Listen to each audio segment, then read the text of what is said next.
Сіздермен бірге қысқаша кино. Дәл осы видеода сіздерге «Последний замок» фильмін қысқаша айтып беретін боламын. Достар, видео басталмас бұрын арнаға тіркеліп лайк басып кетейік. Бұл сіздер үшін 1 секунд, ал мен үшін 100 000 оқырманға алып баратын жол. Фильмнің басында бізге қамал туралы түсіндіреді.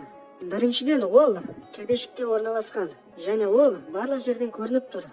Ал екіншіден, бұның қабырғалары өте мықты. Ал үшіншіден, бұл қамалды қорғайтын адамдар адам өлтіруге үйретілген. Төртіншіден, мемлекеттің жалауы. Кімде-кім жалауды көкке көтеретін болса, сол адам осы жердің басшысына айналады. Бұл кісі әскери түрменің басшысы полковник Винтер. Полковник Винтердің қарамағында жазасын өтеп жатқан 1200 адам бар. Және дәл осы түрмеге бүкіл әлем танитын генерал-лейтенант Юджин Ирвин деген кісі тұтқын болып түсті. Түрме басшысы Ирвинді құрметпен күтіп алады және түрме жайында әңгімесін айтады. Онымен қоса, көне қамалдан қалған қабырғаларды көрсетті. Қамал тұтқындардың көмегімен қайтадан қалпына келтіріліп жатыр екен. Ал сосын өзінің әскери жәдігерлерін көрсетеді. Бірақ та жәдігерлерді көрген Ирвин, соғысқа қатысқан адам бұндай заттарды жинамайды дейді. Осы сөзден кейін комендант Ирвинді жақтырмай қалды. Сосын Ирвин дәлізде Агилер деген тұтқынмен жолығып қалды. Және Агилер генералға әскерише амандасады.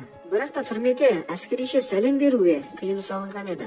Осыдан кейін Ирвинді өзінің камерасын алып барды. Бұл жерде Ирвин бірнеше апта ғана жазасын өтейді. Ертесіне түрмедегілерге ойнау үшін тек қана бір доп береді. Соның кесірінен екі жігіт төбелесіп кетті. Бұл жағдай бүткіл адамның назарын аудартты және Йейтс деген жігіт ставка тіге бастады. Полковник бұл жағдайды терезеден қарап тұр. Ал сосын сирена қосылды. Бұл дегеніміз бүткіл тұтқын жерге жату керек. Бірақ та төбелесіп ашуланған жігіт жатпады. Осының кесірінен оны резиновый оқпен атып тастады. Түскі ас кезінде Ирвиннің жанына бір жігіт келді. Сонда генерал ол жігіттің аты жөнін және қызметін қатесіз айтты. Дәрігер Томас Бернер. Ол генералдың қол астында әскери қызметін өтеген екен. Ал сосын басқа да адамдар келді. Сонда олар генералға түрме басшысы өзі ұнатпаған адамдардың басынан әдейі резиновый оқпен атқызады дейді. Резиновый оқ адамның басына тисе, ол міндетті түрде өледі. Бірақ та Ирвин Пентагондағы адамдардан көмек сұраудан бас тартты. Оның бар мақсаты осындағы жазасын өтеп, қайтадан бостандыққа шығу. Генералдың бұндай әңгімесін естіген адамдар қатты таң қалды. Серуендеу кезінде Агилер генералмен тағы да әскерише амандасты. Және осы жерде бұл жесттің, яғни бұл ымның қалай пайда болған туралы айтты. Орта ғасырда екі рыцарь бір-бірімен кездескенде осылай жасайды екен. Осылай жасау мен жау емеспін дегенді білдіреді. Және бұл құрметтің белгісі. Бұл жағдайды полковник терезеден қарап тұр және Агилерді жазасын бер дейді. Жігітке жаза ретінде қолын басына апарып түні бойы тұрғызып қойған. Ал таңертең Ирвин қолыңды жібер деп бұйрық берді. Ал бұны көрген күзетші генералға орнына бар деп жігітті ұрғысы келді. Бірақ та Ирвин жігітті ұрғызбады. Соның кесірінен өзі таяқ жеп қалды. Ал сосын сирена қосылды. Барлығы жерге жатып қалды. Сонда түрме басшысы тәртіпке бағын дейді. Әскери амандасу бұл жерде тыйым салынған деп айтады. Сонда генерал жаза отбой деген сигналмен аяқталу керек дейді. Сонда полковник түсіндіргеніңе рахмет дейді де генералды жазалауды бұйырады. Енді генерал бір жерде үйілген тасты екінші жерге тасу керек. Осылайша генерал бұйрықты орындауға кірісті. Тұтқындардың барлығы қасында, бірақ та көмектесе алмайды. Осы кезде ставка тігушілер де пайда болды. Генерал бұйрықты толығымен орындай ала ма? Өйткені күн қатты ысып тұр. Жалғыз жеңілдік сыртындағы жидесін шешуге рұқсат. Осы кезде айналадағылар оның арқасындағы шырамды байқайды. Кезінде жау қолына тұтқынға түскен кезде өзінің әскерін тастап кет дегенде Ирвин өзінің әскерін тастап кетпеген. Сол себепті қатты жазаланған екен. Генерал Ирвин шаққа дегенде соңғы тасты да әкелді. Бірақ та жаза отбой сигналы берілмейінше жалғаса береді. Сол себепті Ирвин жиналған тасты қайтадан орнына апару керек. Шаққа дегенде дабыл белгісі қосылды. Түрме басшысы өкінішін білдірді. Бірақ та ол генералдың басқа тұтқындардан айырмашылығы жоқ екенін көрсету керек болды. Түрмедегі ереже барлығына бірдей. Ирвин өзінің камерасына бара жатыр. Ал басқа тұтқындар генералға ризашылығын білдіріп, қолдау ретінде жетондарын түрменің темірлеріне ұра берді. Йейтс генералға ұтып алған темекілерін алып келді. Бірақ та генерал оны темекі шегетін балдарға таратып бер деді. Ал сосын соғыс кезінде тұтқынға түсіп, одан тірі қалған туралы айтты. Себебі қиналып жатқан сарбаздардың дауысын естіген және оның бірі Йейтстің әкесі екен. Ал сосын Ирвин алаңда жүрген кезде 1912 жылы тасқа жазылған солдаттардың аты жөнін көрсетті. Анығына келетін болсақ, сол кездегі адам бұлар сияқты түрме тұрғызып жатқан жоқ. Оның орнына қамал тұрғызғысы келген екен. Сонда адамдар таң қалды. Қамал дейсің бе? Оны қалай жасайды сонда? Сонда генерал Ирвин жауап ретінде оны Агилерадан сұраңдар дейді. Оның әкесі кезінде каменщик болған. Осыдан кейін тұтқындар қабырғаны қиратып, оны Агилераның айтуымен қайтадан тұрғызып жатыр. Ал енді қабырға мықты әрі қатты болып шығып жатыр. Ең бастысы тұтқындардың көңілінен шығуда. Сосын сержант Агилераға қабырғаға өзіңнің атыңды жазып қойсаң болады дейді. Күзетшілер болып жатқан оқиғаны түрме басшысына жеткізуде. Енді Ирвинді тұтқындар шеф деп атап жатыр. Онымен қоса капитан босс, сержантты спортсмен деп атап жатыр екен. Енді генерал Ирвиннің өзінің әскерін құрып жатқанын түрме басшысы түсінеді. Сосын ол генералға айтады: менің басқаруыммен бірде-бір сарбаз себепсіз өлген жоқ дейді. Онымен қоса түрме басшысы: бұл жерде мен бармын және менің әскерім өте көп дейді. Және сендердің тұрғызған қабырғаларыңды тасталқаны шығарам дейді. Алаңға қабырғаны қиратуға бульдозер келді. Бірақ та Агилера оның алдына тұрып алды. Ал сосын сирена қосылды. Барлығы жерге жатты, бірақ Агилера тұра берді. Соның кесірінен Агилераның басынан атып түсірді. Таңертең генерал бұзылған қабырғаға келді. Тұтқындардың арасынан старшинаны тауып, соның арқасында тұтқындардың барлығын солдаттар сияқты тұрғызып қойды. Күзетшілер тұтқындардың сапқа теп-тегіс тұрғанына таң қалды. Немесе бұларды әскери адамдардың сапқа тұрғаны деп айтса да болады. Сонда генерал айтады: қабырғаның құлағаны бұл намыссыздықтың белгісі емес. Нағыз батырға ескерткішті мрамордан жасамайды.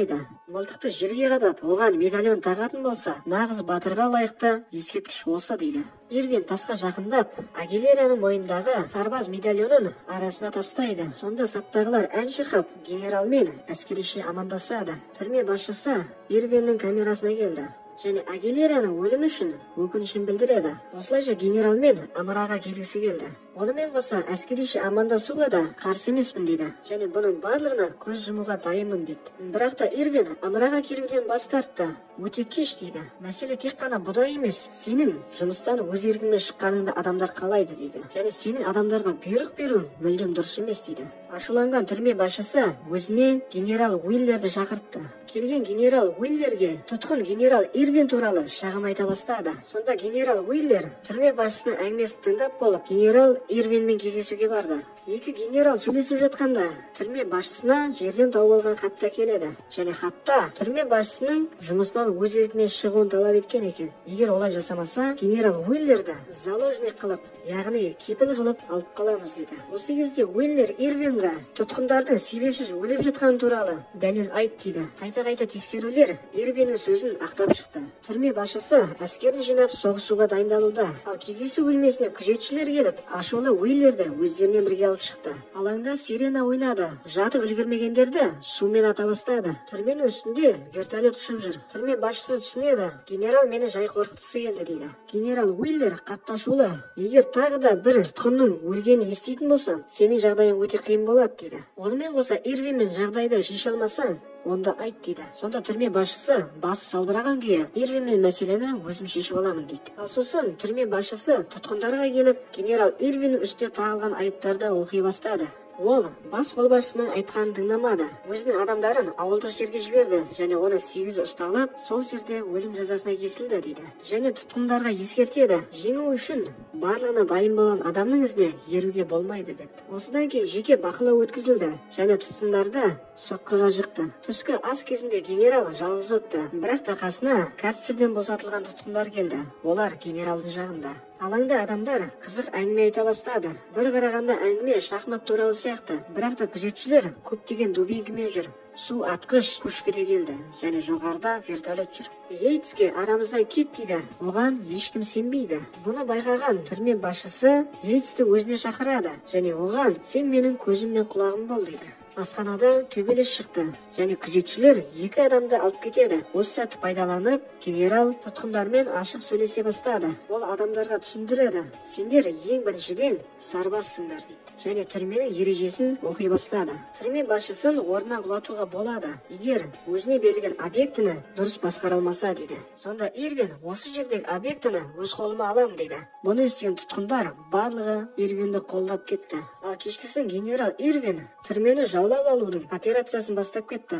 Жеңіске жету үшін гарнизонды бұзу керек және башняны басып алып, туды көкке көтеру керек. Шахматты пайдаланып, адамдарға жасайтын жұмыстарын тапсырады. Ал Йейтс оларды аңдып жүр. Ал соңғы жұмыс оратылған туды көкке көтеру керек. Бұл біз үшін көмек шақыру мен жеңістің белгісі дейді. Ал сосын генерал Йейтске ескертеді. Сенің жаман тұстарыңды көріп, полковник өзіне тартқанын білемін дейді. Ал мен саған жақсы бір ұсыныс айтқым келеді дейді. Кешкісін полковникке, яғни түрме басшысына туды әкеледі. Сонда Йейтс полковникке, мен саған көмектесуге дайынмын, бірақ мен бүгін емес, ертең шығуым керек, әйтпесе мені өлтіріп тастайды дейді. Сонда Йейтс айтады, генерал қамалды басып алғысы келеді дейді. Осы кезде дәлізде айқай-шу болды. Тұтқындардың бірі Йейтсті көріп қойды. Ал бұны байқаған түрме басшысы тұтқынды карцерге апарып қамаңдар дейді. Ал ертесіне Йейтс полковникке тағы да келді және түрме басшысына айтады, қамалды басып алғаннан кейін көкке ту көтерілетін болады дейді. Сонда полковник, олар туды қайдан алады деп сұрағанда,